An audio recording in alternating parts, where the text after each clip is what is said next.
No sertão, o silêncio nunca é vazio. Ele é um aviso.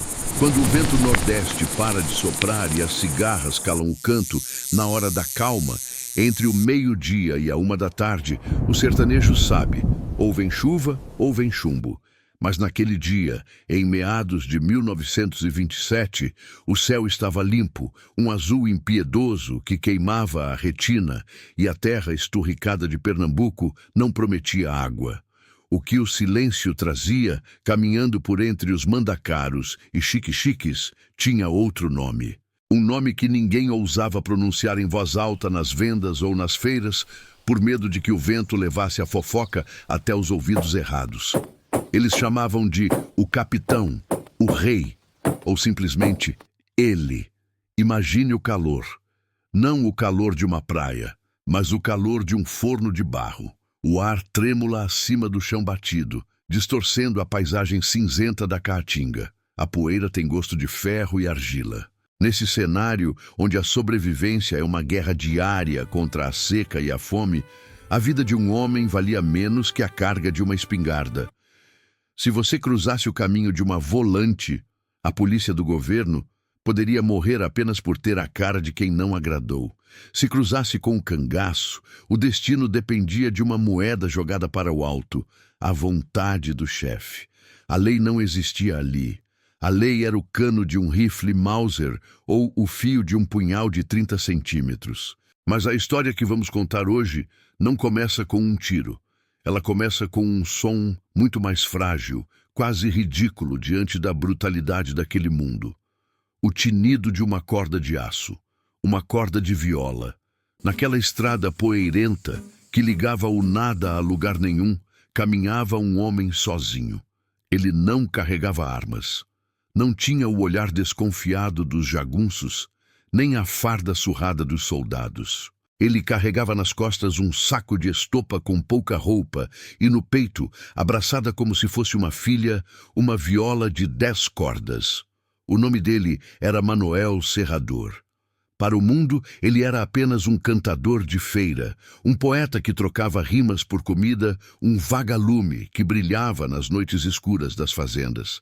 Mas para o destino, naquela tarde específica, Manoel Serrador estava prestes a se tornar o protagonista de uma aposta mortal. Ele não sabia, mas a poucos metros dali, camuflados pela cor da vegetação seca, dezenas de olhos o observavam.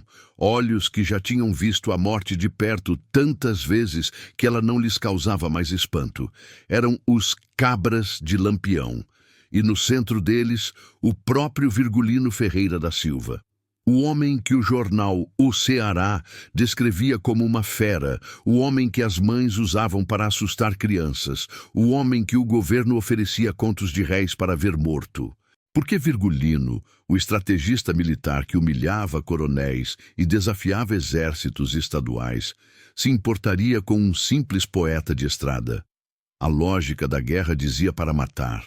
Um estranho na estrada poderia ser um espião, um coiteiro da polícia, um informante.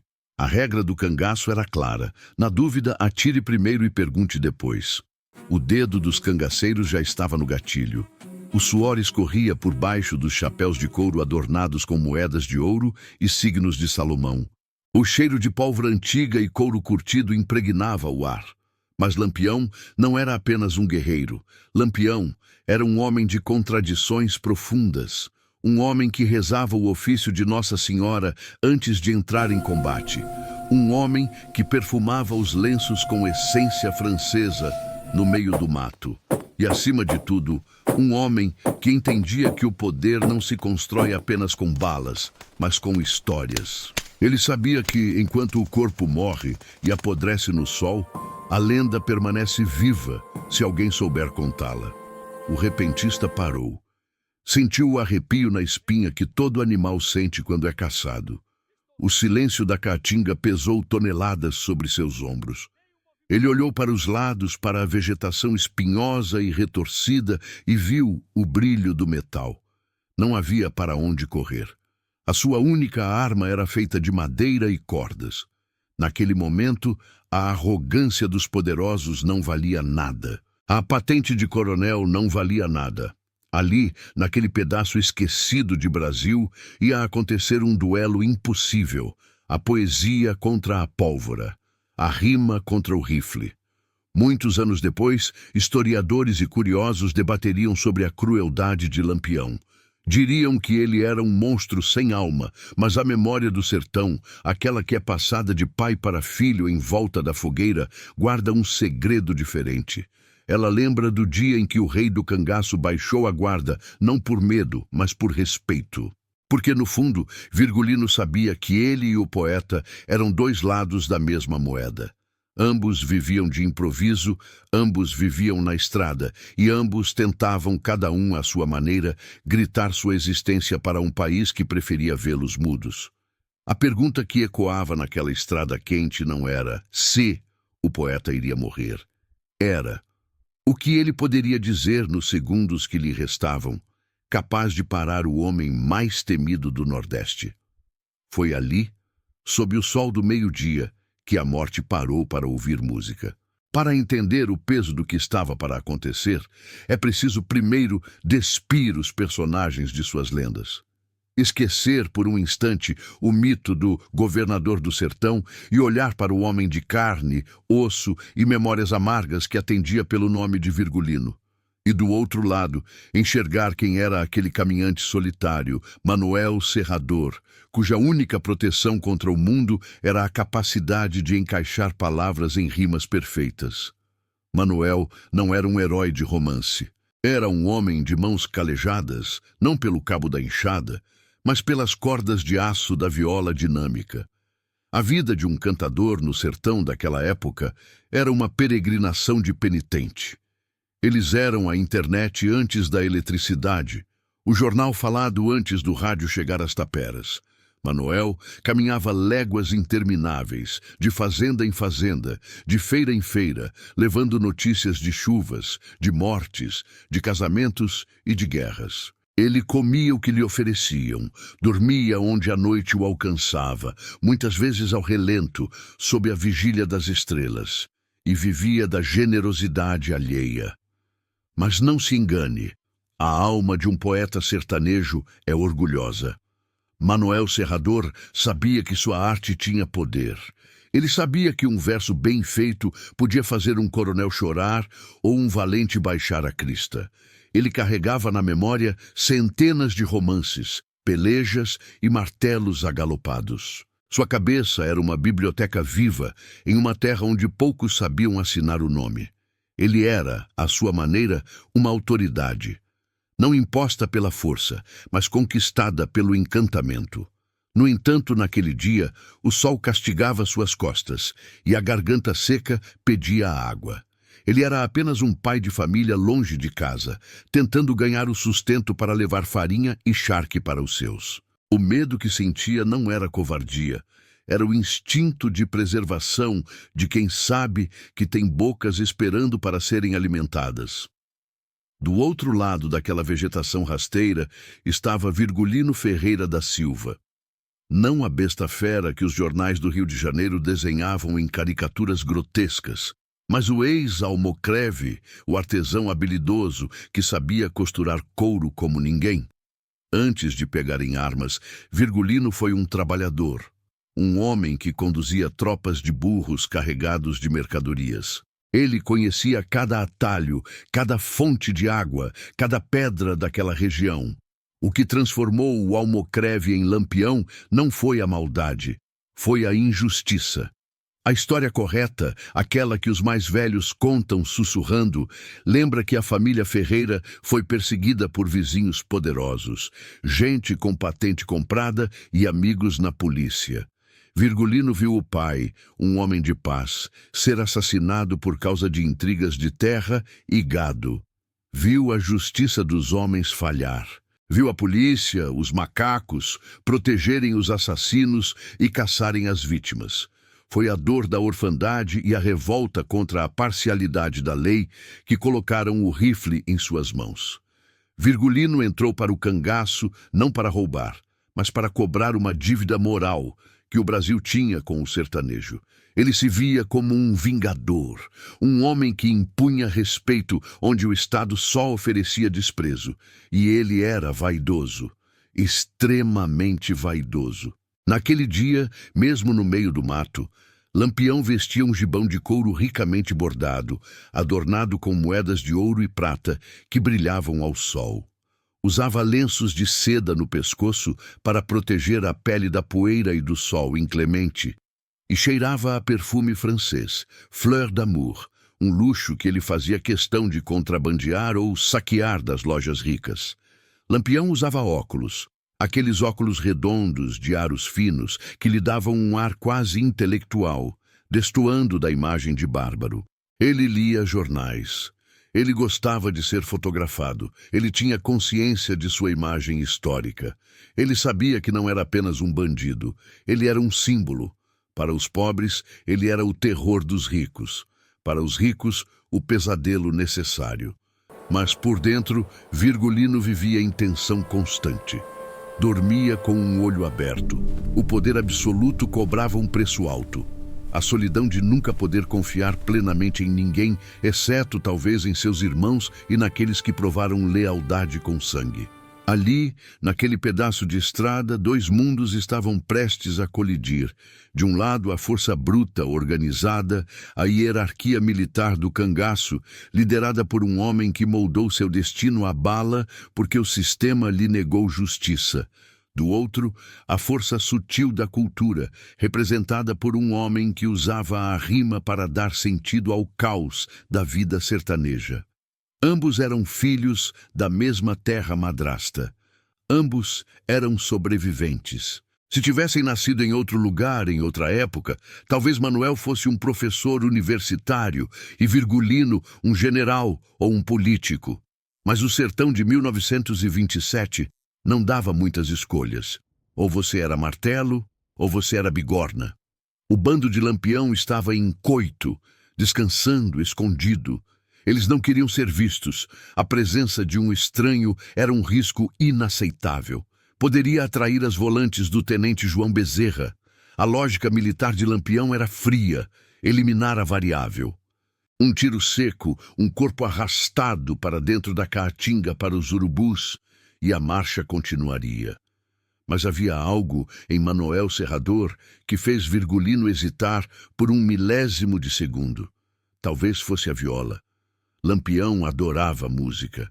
Nas noites de lua, o bando fazia os famosos bailes perfumados no meio da caatinga, dançando chachado até o amanhecer. A música era o único alívio, a única humanidade que restava naquelas vidas brutas. Matar um músico, aquilo trazia má sorte ou seria um desperdício? Enquanto Manuel caminhava, alheio à mira das armas, a mente de Lampião calculava. O cangaceiro ao seu lado, talvez o impetuoso Corisco ou o leal Luiz Pedro, já havia destravado o fuzil. O som metálico do ferrolho, clac-clac, cortou o canto das cigarras. Foi esse o som que fez Manuel parar. Ele não precisou ver para saber. O sertanejo conhece o som da morte. Manuel congelou. O suor frio brotou em sua testa, misturando-se à poeira. Ele sabia quem estava ali. Não havia volantes naquela área. Só podia ser ele, o capitão. Naquele momento, Manoel Serrador não era mais apenas um poeta. Ele era um homem diante do abismo. E Virgulino não era apenas um justiceiro. Ele era o juiz. A decisão de puxar o gatilho ou de ouvir a voz do estranho definiria não apenas a vida de um homem, mas revelaria o que restava de alma dentro do rei do cangaço. A tensão era física, palpável. O ar parecia ter ficado mais denso, difícil de respirar. O destino havia lançado os dados e eles caíram no meio da estrada de terra batida. O erro não foi de Manuel. O erro foi do acaso. No xadrez sangrento do cangaço, o tabuleiro não perdoa peças que se movem fora de hora. E Manoel Serrador, com sua viola no peito e a cabeça cheia de rimas, cometeu o pecado capital de estar no lugar certo, na hora errada. O som do ferrolho da Mauser não foi seguido pelo estrondo do tiro. foi seguido por algo pior: o silêncio absoluto. Aquele silêncio que precede a tempestade, onde até o vento parece prender a respiração para ver quem vai cair. Manuel sabia que se corresse, morreria. O instinto gritava: fuga! Mas a razão, aquela sabedoria antiga do matuto, sussurrou: fique! Ele parou estático, as botas plantadas na terra vermelha, as mãos levantadas devagar, a viola pendurada no pescoço como um escudo inútil. Foi então que a caatinga ganhou vida. O que parecia ser apenas arbusto seco, macambira e mandacaru começou a se mover. Primeiro um chapéu de couro em meia-lua, adornado com estrelas de prata. Depois, o cano longo de um fuzil. Depois, um rosto queimado de sol, com olhos duros e desconfiados.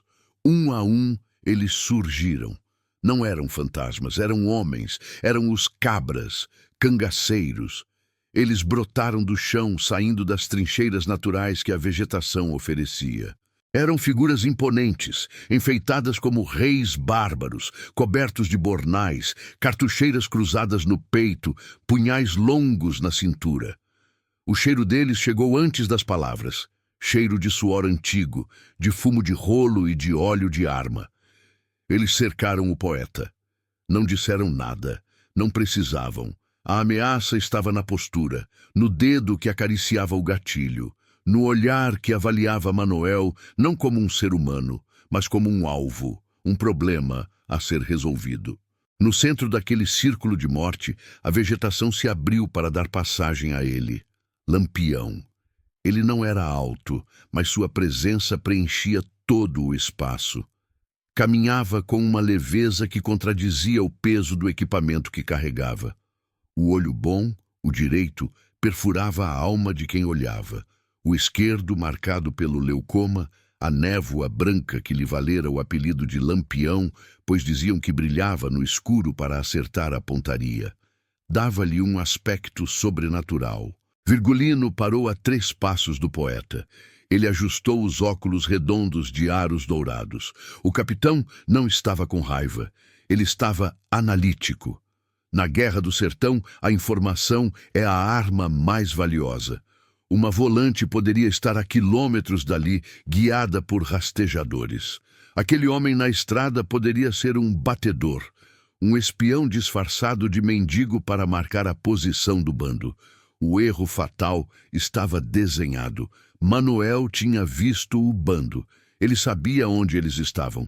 A regra de segurança do cangaço era implacável. Quem vê o bando e não é do bando, não leva a história para casa. Deixar Manuel seguir viagem era arriscar que na próxima venda ele trocasse a informação do paradeiro de Lampião por um prato de comida ou uma garrafa de cachaça. E Lampião não arriscava a vida de seus homens. Quem é o senhor, cidadão? A voz de Lampião era calma, quase educada. Uma voz fina, anasalada, típica do sertão, sem o trovão que se esperava de um monstro. Mas naquela calmaria morava o perigo. Manuel tentou falar, mas a boca estava seca como a poeira da estrada. Ele engoliu em seco, sentindo o coração bater na garganta. Sou Manuel. Manuel Serrador, capitão. A voz saiu trêmula, mas audível. Lampião inclinou a cabeça, observando a viola. E o que o senhor faz nessas brenhas, Manuel Serrador? Sabe que essas estradas não têm dono? Tem dono sim, capitão. Manuel respondeu num lampejo de coragem ou loucura. Tenho dono que a força garante. Eu sou só um passageiro. Sou cantador, poeta. Os cangaceiros ao redor riram, uma risada seca, sem humor. Poeta, zombou um deles, talvez o próprio Luiz Pedro ou Corisco. Poeta, aqui canta é na ponta da faca. Lampião levantou a mão e o riso cessou imediatamente. A autoridade dele era absoluta. Ele olhou fixamente para Manuel. Virgulino gostava de desafiar a sorte, gostava de testar o caráter dos homens. Ele viu a viola. Viu as mãos do homem finas demais para a enxada, calejadas apenas nas pontas dos dedos. Poeta! Lampião repetiu a palavra como se a degustasse. Eu aprecio as artes, Manuel. Eu mesmo bordo meus chapéus. Eu rezo. Eu leio. Mas o senhor sabe, a polícia paga bem por um segredinho. Como eu vou saber se o senhor é poeta mesmo ou se é um macaco disfarçado querendo ganhar os contos de réis da minha cabeça? Esse foi o ponto de virada. A decisão lógica, a decisão segura, seria matar Manuel ali mesmo. Um tiro na testa, corpo no mato, problema resolvido, ninguém nunca saberia. A família de Manuel esperaria por ele eternamente. Seria apenas mais um desaparecido nas estatísticas da seca. Mas Lampião decidiu brincar com o destino. Ele queria validar sua própria lenda. Se aquele homem fosse realmente um poeta, matá-lo seria um crime contra a cultura que o próprio Lampião defendia. Lampião se via como um herói sertanejo, e heróis não matam bardos. Mas se fosse um espião... O erro de Manuel foi ter cruzado aquele caminho, mas sua sentença ainda não estava assinada. Lampião sacou o punhal de 70 centímetros da bainha trabalhada. A lâmina brilhou límpida, afiada como navalha. Ele começou a limpar as unhas com a ponta da arma, sem olhar para o poeta. "O senhor diz que canta?" Lampião perguntou, com um tom de desafio mortal. "Pois então o senhor vai ter uma chance. O mundo diz que eu sou bicho ruim, mas eu não mato poeta. Agora, se o senhor gaguejar, se o verso for quebrado ou se a rima for pobre, aí eu vou saber que o senhor é mentiroso. E mentiroso no meu cangaço já sabe." O ar pesou toneladas. Os cangaceiros destravaram as armas, esperando o sinal. O erro de estar ali transformou-se numa aposta macabra. Manuel Serrador não tinha mais volta. Ele não podia correr, não podia lutar. Ele tinha que fazer a única coisa que sabia, transformar o medo em arte. Ali, naquele pedaço de chão esquecido por Deus, a vida de um homem passou a depender da métrica perfeita de um verso. Lampião lançou o desafio, o mote. "Puxe a viola, cantador", ordenou o capitão. "Me convença de que o senhor merece viver mais que o sol de hoje." Foi o momento em que a regra da violência foi suspensa por um fio de curiosidade. O destino de Manuel estava agora nas cordas de sua viola. Se errasse uma nota, seria a última. Manuel Serrador tirou o saco de estopa das costas e o colocou no chão com um cuidado que parecia absurdo naquela situação. Era como se ele estivesse depositando um bebê no berço e não se preparando para um julgamento de vida ou morte. O movimento foi lento, deliberadamente lento. O instinto lhe dizia que movimentos bruscos atraem balas, e ele não queria dar motivo para o dedo nervoso de nenhum cabra escorregar no gatilho. Ele pegou a viola. A madeira estava quente, aquecida pelo sol que batia impiedoso. As cordas de aço brilharam, refletindo a luz como pequenos fios de navalha. Manuel sentiu o peso do instrumento em suas mãos. Aquela viola era sua companheira de anos, sua ferramenta de trabalho, sua confidente nas noites solitárias. Ele conhecia cada arranhão no verniz, cada mancha na escala. Mas naquele momento, ela parecia um objeto estranho, pesado, desajeitado. Suas mãos tremiam. Não era um tremor leve, era o tremor incontrolável da adrenalina inundando o sangue, o corpo gritando para fugir, enquanto a mente ordenava ficar. "Vamos, poeta. O dia é curto e a estrada é longa." A voz de Lampião cortou o ar. Não foi um grito, foi um aviso. O capitão continuava limpando as unhas com o punhal, sem levantar os olhos. A indiferença dele era mais aterrorizante do que a raiva. Ele nem precisava olhar para saber que o homem estava apavorado. Ele sentia o cheiro do medo. Manuel engoliu em seco novamente. A saliva tinha desaparecido. Ele posicionou a viola no peito. O braço esquerdo segurou o pescoço do instrumento, os dedos calejados pairando sobre as casas. A mão direita, a mão do dedilhado, tremia tanto que ele teve medo de não conseguir acertar as cordas. Ele tocou a primeira corda. Um som dissonante, feio, fanho, ecoou na caatinga. A viola estava desafinada. O calor e a caminhada tinham afrouxado as cravelhas. Um riso abafado surgiu entre os cangaceiros. Ixi, esse aí não toca nem sino de igreja, zombou um deles cuspindo fumo preto no chão. Capitão, deixa eu acabar logo com isso. O homem é um farsante. O coração de Manuel parou por um segundo. Ele olhou para o cangaceiro que falara. Era um homem baixo, troncudo, com uma cicatriz feia que descia da testa até o queixo. A mão dele já estava no cabo do revólver. Era Sabino Gomes, o tenente do bando, conhecido pela impaciência. Lampião levantou o punhal, silenciando o subordinado com um gesto.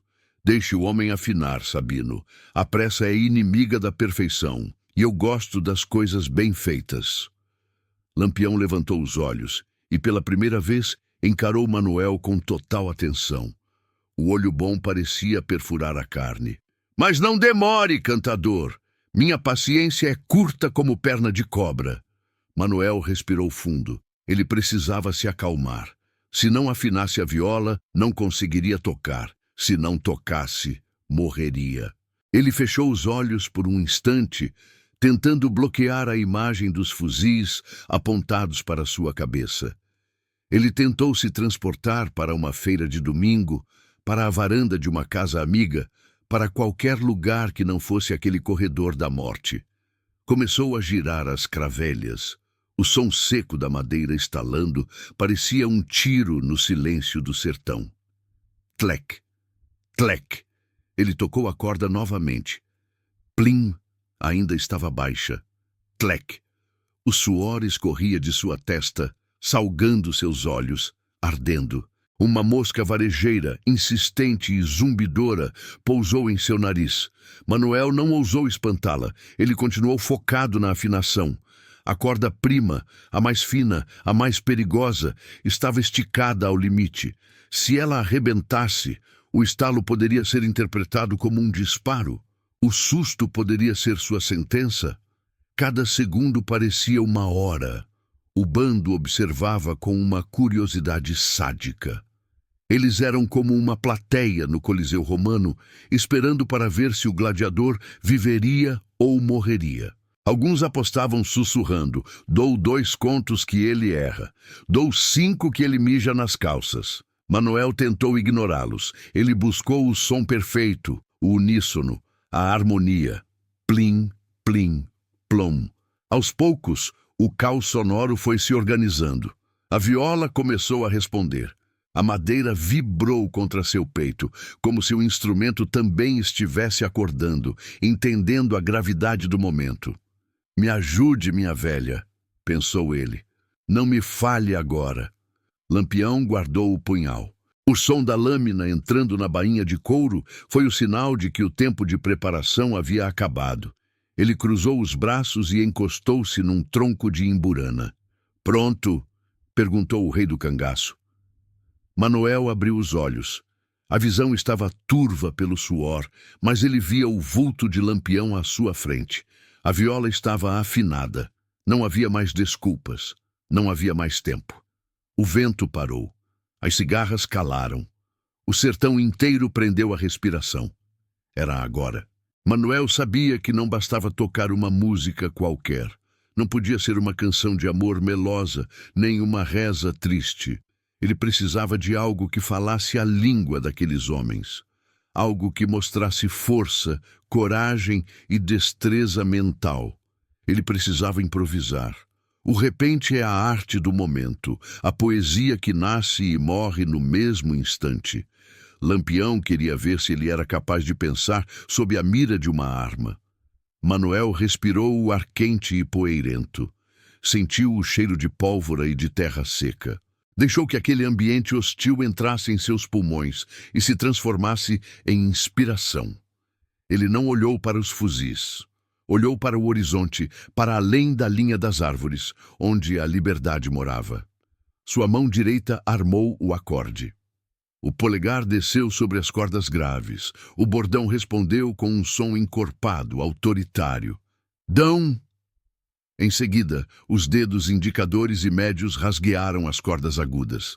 Tchac, tchac, tchac. O ritmo era acelerado, um galope à beira-mar, uma toada de desafio. A música rompeu o silêncio. Era um som limpo, vigoroso. Os cangaceiros, que esperavam um som trêmulo e fraco, se surpreenderam. Alguns pés começaram a bater instintivamente no chão, acompanhando o ritmo. A música tem essa capacidade perigosa de invadir o corpo sem pedir permissão. Mas a música era apenas a cama. Faltava a letra, faltava a prova final. Manuel abriu a boca. A voz não saiu trêmula desta vez. Saiu projetada, forte, acostumada a competir com o barulho das feiras livres. Ele cantaria para salvar sua vida. Lampião estreitou o olhar. Ele não queria apenas rima, ele queria verdade. Se aquele homem fosse um covarde, a voz falharia. Se fosse um poeta, a voz voaria. O suspense agora não era mais se ele ia tocar, mas o que ele iria dizer para o homem que tinha o poder de Deus em suas mãos. O primeiro verso estava na ponta da língua. Manuel Serrador lançou-se no abismo. O primeiro acorde rasgou o ar seco como um trovão inesperado em dia de sol. Não foi um som tímido, foi uma explosão de vibração que fez a poeira dançar ao redor das botas de Manuel. Quando a voz saiu, ela não pertencia mais ao homem trêmulo e suado que implorava pela vida minutos antes. Era uma voz antiga, gutural, carregada da ancestralidade dos trovadores medievais que renasciam na carcaça magra dos poetas nordestinos. Manuel entrou em transe. O martelo agalopado, um dos ritmos mais difíceis e acelerados da viola, exige uma destreza mental que não permite erros. É uma corrida de cavalos feita de sílabas. Se a mente tropeça, a rima cai. E ali, cair significava morrer. Ele fechou os olhos para o mundo físico, para os canos negros das Mausers, para os dentes amarelos dos cangaceiros que sorriam com escárnio e mergulhou no mundo das ideias. Ele cantou: "Peço licença ao Senhor, dono desta terra crua, que brilha mais que o sol e governa mais que a lua. Vim trazer o meu repente, sou apenas um vivente no meio da vossa rua." A rima era perfeita, a métrica impecável. Os cangaceiros, homens feitos de cicatrizes e brutalidade, começaram a se entreolhar. O escárnio nos rostos foi, aos poucos, substituído por uma confusão silenciosa. Eles estavam acostumados com o grito de dor, com o choro de súplica, com o estalo seco do tiro. Aquilo era feitiçaria. Como um homem cercado por 20 matadores tinha a audácia de cantar com tanta firmeza, o pé de Sabino Gomes começou a bater no chão, ritmado. A música tem essa capacidade perigosa de invadir o corpo sem pedir permissão. Mas o alvo de Manuel não era o bando, era o chefe. Lampião permanecia imóvel, encostado na imburana, os braços cruzados sobre o peito, o rosto ilegível por trás dos óculos que refletiam a caatinga. Ele não sorria, ele estudava. Para Virgulino, aquilo era mais do que música, era uma demonstração de inteligência tática. Ele sabia que o nervosismo destrói a habilidade. Se o poeta conseguia raciocinar naquela pressão, ele tinha sangue frio. E sangue frio era a moeda mais valiosa do cangaço. Manuel percebeu que não tinha sido interrompido. O silêncio do capitão era o convite para continuar. O poeta então decidiu arriscar tudo. Ele sabia que a lisonja barata soaria falsa aos ouvidos de uma raposa velha como Lampião. Ele precisava falar a verdade, mas uma verdade vestida de gala. Ele precisava tocar na ferida do ego de Virgulino, a imortalidade. A mão direita de Manuel voava sobre as cordas, num borrão de movimento. O suor pingava do nariz direto no braço da viola, mas ele não parava. O rifle do capitão pode matar um batalhão, o punhal de aço frio fura o couro e o gibão, mas a minha viola, sim, faz a história não ter fim e lhe dá a salvação. Ousadia pura. Manuel estava dizendo na cara do homem mais temido do Brasil que a arma dele era mais poderosa que a do cangaceiro, que sem o poeta, o guerreiro vira pó e esquecimento. Um murmúrio correu pelo bando. Ele está afrontando o capitão? Sussurrou um. O dedo de Corisco, nervoso e elétrico, tateou o gatilho. Aquele verso poderia ter sido o último. Era a linha tênue entre o respeito e o insulto. Lampião descruzou os braços, deu um passo à frente. O som da viola de Manuel vacilou por um milésimo de segundo, mas recuperou o prumo. O capitão levantou a mão, espalmada. Pare! O comando foi baixo, mas teve o efeito de um grito. Manuel parou instantaneamente. A última nota ficou vibrando no ar, morrendo devagar, até que o silêncio da caatinga voltou, agora mais pesado do que nunca. O suor gelou nas costas do poeta. Tinha ido longe demais? Tinha ofendido o rei? Lampião caminhou até ficar a um palmo do rosto de Manuel. O poeta podia sentir o cheiro do perfume francês, fleur d'amour, misturado ao cheiro acre de suor e couro. Ele viu seu próprio reflexo aterrorizado nas lentes dos óculos de Virgulino. "O senhor disse que a sua viola vale mais que o meu fuzil?" Lampião perguntou. A voz era neutra, sem emoção. Manuel engoliu em seco. A garganta parecia cheia de areia. Mentir agora seria fatal. Disse, capitão. "E por que, cabra?" Lampião inclinou a cabeça desafiador. "O meu fuzil cala o inimigo na hora. A sua viola só faz barulho." Manuel respirou fundo. Era o tudo ou nada. O clímax não era físico, era moral. "Mas o fuzil mata o corpo, capitão. Enterra o homem no chão duro. Daqui a 100 anos, ninguém vai saber quem morreu aqui se não tiver quem conte. A bala traz o silêncio. A viola traz a memória. Se o senhor me matar, o senhor mata a testemunha da sua lenda. Quem vai contar para o mundo que Lampião foi grande se não tiver poeta vivo?" O tempo parou. Os cangaceiros prenderam a respiração. Ninguém falava assim com Virgulino e vivia para contar. Corisco já puxava a pistola da cintura, crente que o chefe daria a ordem de fogo. A tensão era elétrica, como o ar antes de um raio cair. O olhar de Lampião perfurava Manuel, buscando qualquer sinal de deboche. Mas só encontrou a verdade desesperada de um artista defendendo seu ofício. Lampião olhou para o fuzil em suas mãos. Olhou para a viola de Manuel. Um sorriso lento, quase imperceptível, começou a se formar no canto da boca fina do cangaceiro. Não era um sorriso de bondade, mas de reconhecimento. Ele viu ali, naquele homem frágil, um espelho de si mesmo. Lampião, o homem que costurava, que lia, que rezava, entendeu o argumento.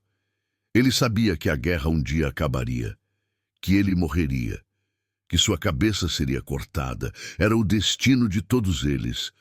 O que restaria? Apenas as histórias, e histórias precisam de contadores.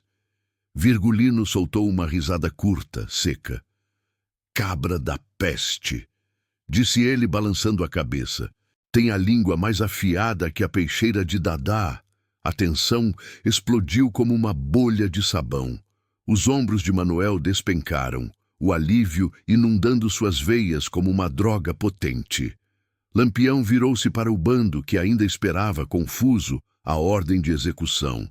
"Baixem as armas", ordenou Lampião. "Vocês não estão vendo? Esse homem aqui não é soldado, não é macaco, não é delator. Esse homem é uma ferramenta."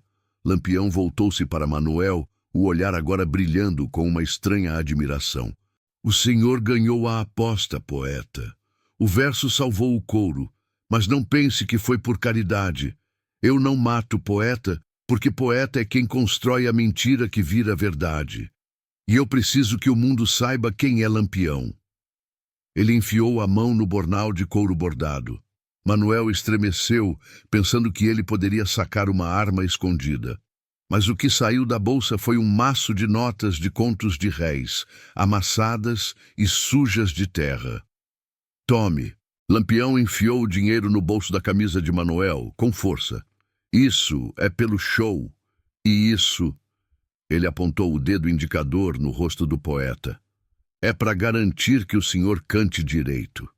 Se eu souber que o senhor andou falando mal de mim nas feiras, minha viola vai tocar na sua porta e a minha viola cospe chumbo. Estamos entendidos? Entendidos, capitão. Entendidos.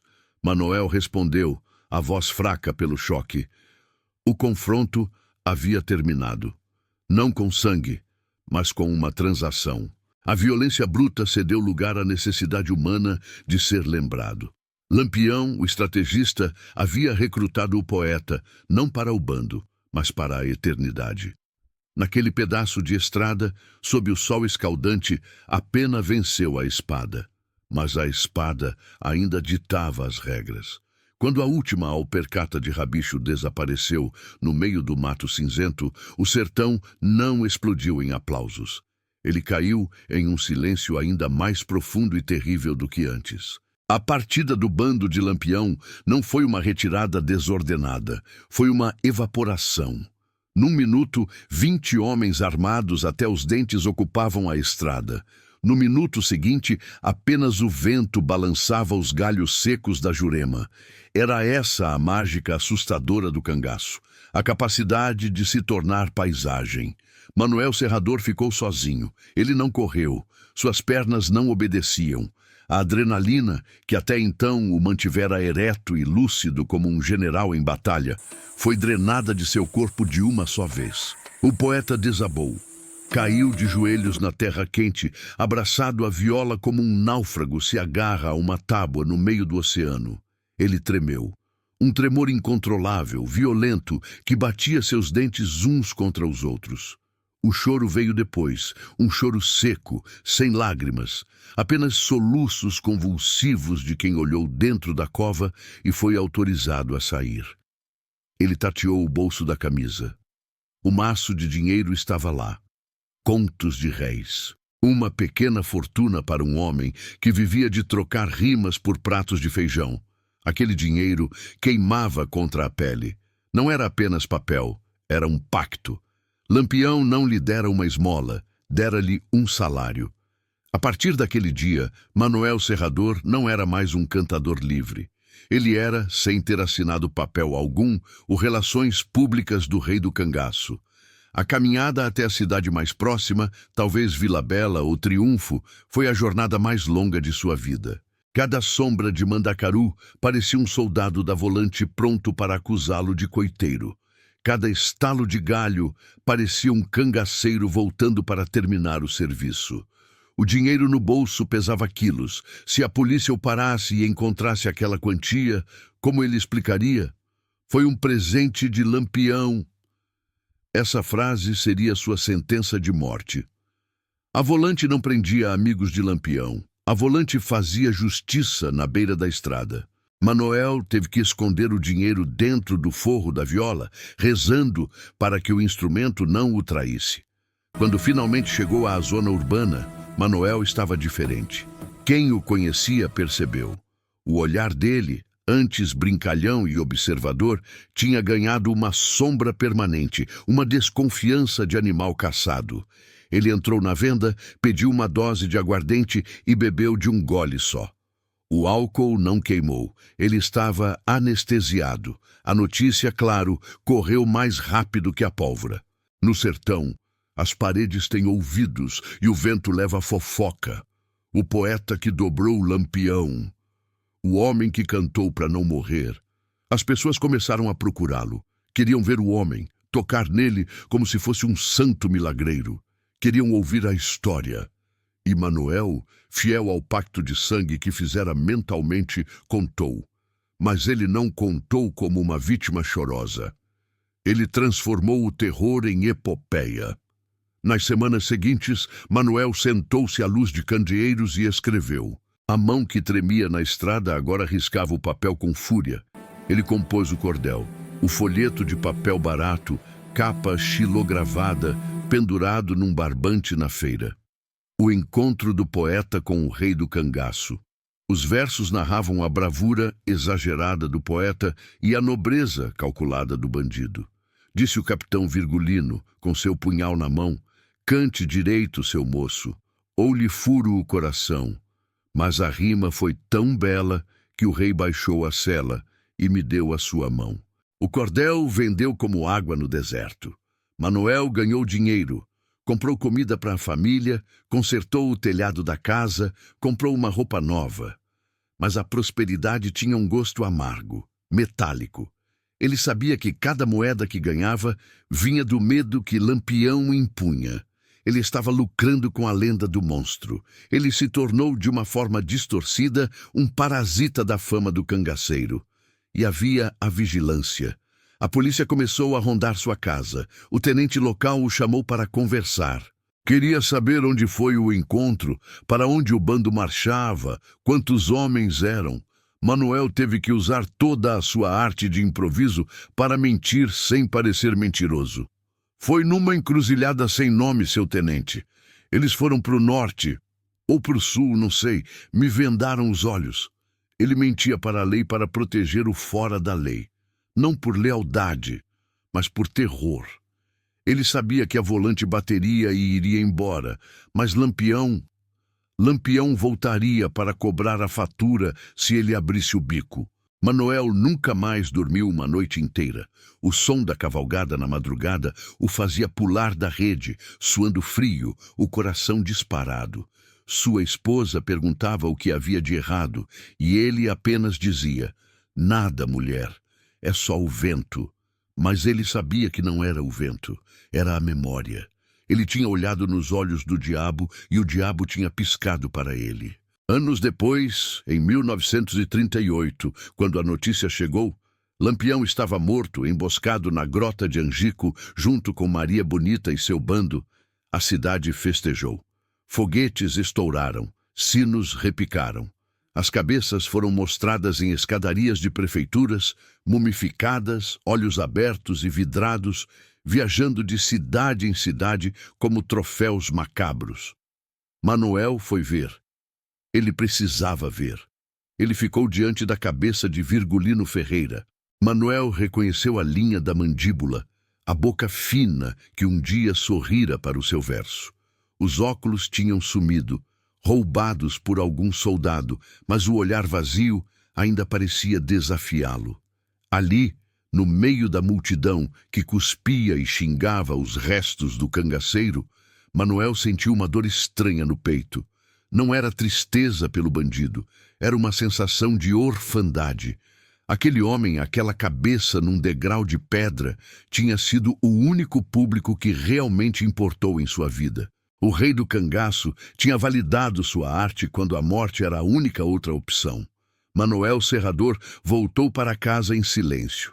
Ele pegou seu cordel mais famoso, aquele que lhe dera fama e dinheiro, e o guardou no fundo de um baú. Ele nunca mais o recitou com o mesmo vigor. A lenda tinha acabado. A realidade, brutal e sangrenta, tinha vencido. O poeta sobreviveu ao cangaceiro.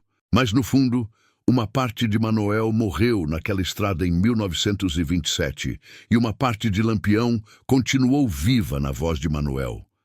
A consequência final não foi a riqueza ou a fama, mas a cicatriz invisível de saber que sua vida, a existência de seus filhos e netos, foi comprada com uma rima bem feita numa tarde de sol.